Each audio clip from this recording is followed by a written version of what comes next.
Okay, friends, we have actually arrived to the end of the bacteria connection. This is a very, very short section. We have gone through a number of sections, 3 previous sections. The last section number 2 and section number 3 quite long ones. And this is actually going to be a very short one, like the cherry on top of the cake. Okay, a very short one. We have actually understood by now, I hope, the importance of bacteria. The importance of have that bacteria imbalanced, okay? You need to look at those little fellas, you know, you need to make sure that they are rightly in the right balance, all right?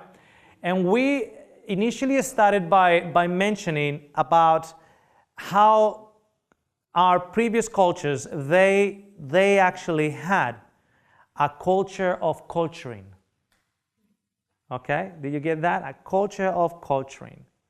They will make their bread more digestible by introducing bacteria into that bread, and that bacteria will reduce the amount of oligosaccharides in them. It will pre-break some of the amino acids in the protein, and it will make it more digestible as such. Okay? Nowadays, you can make a bread in 20 minutes. In 20 minutes, bakeries of today, they can make it in 20 minutes.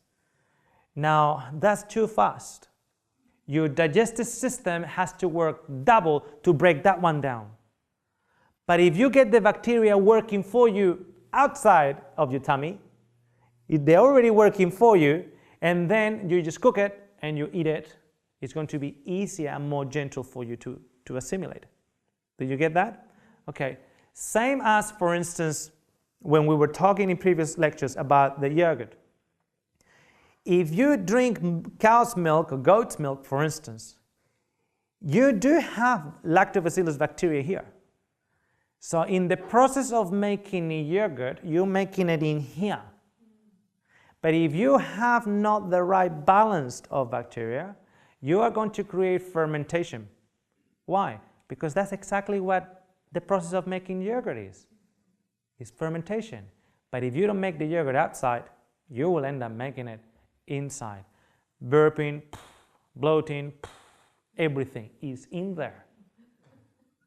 By the time you are going to absorb anything, first of all, you need a lot of hours of that thing without moving to make it. And it's going to create all sorts of issues. In the old days, it was a delicacy, an odd thing to drink fresh milk. It was like a treat. Like a treat. Fresh milk, which had already anyhow some bacteria in it, okay, to help the digestion of it. So you were actually, when you were drinking fresh milk, it was not just milk, it was milk with bacteria because of the milking process, okay? They called it the raw milk, okay, of years ago. Now, that milk is illegal nowadays, and at the end of the day, unless you have your own goat, you don't know where it comes from. You are relying on the honesty and the cleanliness of someone else. So there is aspects of danger there nowadays, okay? But to drink it as a delicacy in the past, it was just small thing, and bear in mind that every other day, they're not actually drinking it fresh. Every other day, they're drinking it in which way? As a yogurt. So as they're drinking it as a yogurt, that they are continuously inoculating themselves with good bacteria. So even the odd day when they were drinking the fresh milk, they're loaded. Those people were loaded with bacteria. So for them, it was actually even easier to digest it. For us, that we are not loaded whatsoever, that our milk has been going through a process of pasteurization, that makes some of the molecules not three-dimensional, but rather two-dimensional, or double-dimensional, two-dimensional. Some of the elements in them, both from the sugars and from the protein, and even from the fat are actually harder to break. Now we get a milk that is harder to break. We drink it into a system, we put it into a system that is actually weakened. So we are on a loss here. Okay? So for instance, making the yogurt on the outside and making it in a proper way. And I'm saying in a proper way, not just the way mama or grandma used to do it, but even further than that on a 24-hour cycle like the old Bulgarians used to do it. I'm not sure about the new Bulgarians, but the old Bulgarians will actually do it in 24 hours. Okay? They will make the yogurt and they'll have the yogurt for a long time there. They will have access to that yogurt. They will continue to inoculate themselves with that. There was no lactose, nothing at all in that. Okay? Now, there is a number of elements that, for instance, with my wife, we run classes on how to make probiotic vegetables. Okay?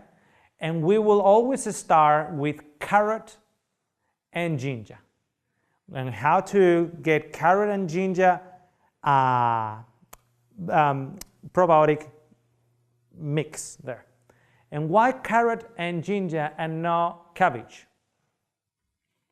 Sauerkraut. Why not sauerkraut? I mean, if somebody thinks of a probiotic food, they'll think of sauerkraut.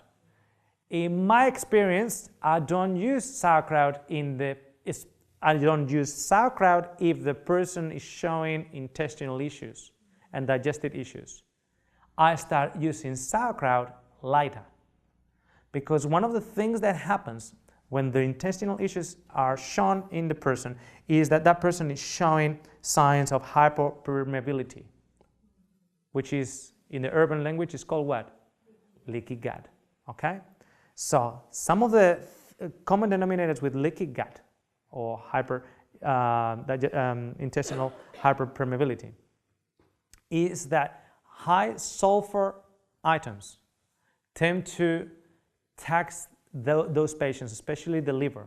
There's a phase 2 process in the liver that has a ramification of 5 different pathways, and one of them is called sulfatation. And it seems to these people seem to be responding in a negative way to high sulfur-containing items: garlic, onion, and the brassica family. So the brassica family is the cabbage, the kale, the Brussels sprouts, the broccoli, and cauliflower. And I just saw somebody doing like this, because there's people. Okay, I'm just going to ask the question: how many people feel bloated with cauliflower? They eat cauliflower and they feel bloated. Anyone? Okay, there's actually quite a number of people that eat cauliflower and they feel bloated. Is broccoli good? Absolutely, unless it is bad for you. Yeah. Why am I saying this? Because there's actually people that will feel bloated with broccoli, high sulfur. So the brassica family and another high sulfur items, they don't seem to be doing very well with certain conditions and with certain people. So just to make sure that they don't have that problem, we always start with carrots and ginger. And if the person doesn't like the ginger, we just use carrots. Okay? So the process is very, very simple. You just get carrots, you wash them, you grate them, you put a little bit of Himalayan salt or Celtic salt in the jar. And there's a reason why I'm not giving you measurements, because I'm going to tell you how to get the measurements, okay? But you put it in a bowl, and you just fill it up with carrots, and you just get the salt, and you sprinkle, let's say one tablespoon of salt there. You just sprinkle it. Now, some methods will tell you, and then you work on it, you just work on it, and it starts, the salt starts getting the water out of the vegetable, and everything becomes very soggy and soft. I just found out that if you just do that, just sprinkle it, and then you go for a walk for half an hour, or you just do other things for half an hour, by itself it's going to end up like that. That's the same thing when you actually put the dressing on a salad and the next day is all soggy if you have added the salt. Same thing. So I'm not there working on it. I just put the salt and just take off. If my wife asks me to hang the clothes, I hang the clothes. There's a few men here. Did your wife ask you to hang the clothes lately? She better, okay? Unless she's asking you to do the dishes. Has she asked you to do the dishes lately? She better, okay? We cannot be useless. We have to be good for something. So then you come back half an hour later and that has shrunk and you have a lot of liquid there, brine kind of liquid, and you just get a jar. You just get that carrot and you can grate some ginger in it and you just push it down. Push, a jar with a big mouth there so you can put your fist in. You press it down, you get more of the carrot, you press it down, you get more of the carrot, you press it down, get more of the carrot, you press it down. The only reason why I will use a cabbage leaf is to put a little bit of a lid on top. So you get that liquid and you fill it up with liquid and make sure all that carrot is filled up with liquid. And then you make like a lid out of a cabbage leaf and you put it on top and then you just close it. And you leave it there in the kitchen, in the laundry, whatever, something that is not too cold, a place that is not too cold, that is not too hot, and the sun is not hitting on it. And you leave it there for about 2 weeks. Every so often, maybe after the first 3 or 4 days, you need to burp it. What is burping it? You just release you open the lid, and it just goes, and you close it again. Okay? After 2 weeks, you keep it in your fridge. After 2 weeks, you can just keep it in your fridge, and it's ready to go anywhere from then on. The longer you leave it, the more probiotics we'll have. So, what not to do? Do not make a salad with that jar. Why? You just had a whole jar. Just imagine you didn't have just one capsule. You just got all the 30 capsules of the jar and took it. It's loaded with probiotics. So this is something in which sort of you make a dish or whatever, and then you get the fork and you take a spoonful of it and you just put it on the side. That's as much as you need. No more than that. We always start with carrots and zucchini, and you can use cucumbers and a few other things like that. We tend to actually stay away from the cabbage. Now, I'm going to give you a resource page, okay, that is called culturesforhealth.com. Why am I giving you this one? Very simply, because that way I save 6 hours of presentation on how to do the thing. All right? And they are great. They are fantastic. I have given this resource to many of my patients. Now, you will actually find how to do the sauerkraut. You're welcome to do the sauerkraut. I was just sharing with you what I have found in my clinical experience. Not everybody is able to handle sauerkraut. In fact, those people will move from the carrot probiotic food to the liquid of the sauerkraut. And they'll start just with the liquid of the sauerkraut. A person with Helicobacter pylori that has also intestinal hyperpermeability might just start with the liquid and not with the actual solid of the cabbage, okay, initially drinking in that. So there's recipes for everything there. There's thousands of recipes, okay, how to make your bread in an old way in which the bacteria is actually breaking down the oligosaccharides and breaking down the proteins and so on to make it more digestible. How to make different types of vegetables, how to make chutneys, how to make many, many, many products. Thousands, literally thousands of recipes. I'm very thankful for these people because they put a great resource. You just go to ingredients and what you want to do, and that's where you get it from, okay? That way, you continuously, in a daily way and in a very, very easy way, what I taught you about how to do the carrot one, just with the carrot and ginger, that's literally as easy as I told you.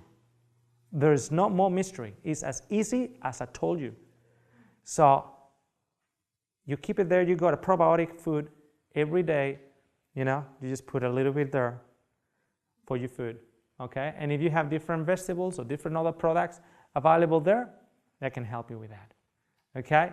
So I am very pleased for your attention and for your endurance through these seminars. And I'm hoping you here and those in their houses will be able to be blessed. Bear in mind there are limitations. Bear in mind that we cannot diagnose you long distance through a video camera, neither here, because you are general public, and that's what we've been presenting, general information. But I'm hoping that at least you've been made aware of the importance of those little individuals called bacteria and the bacteria connection with your health. Thank you for your attendance.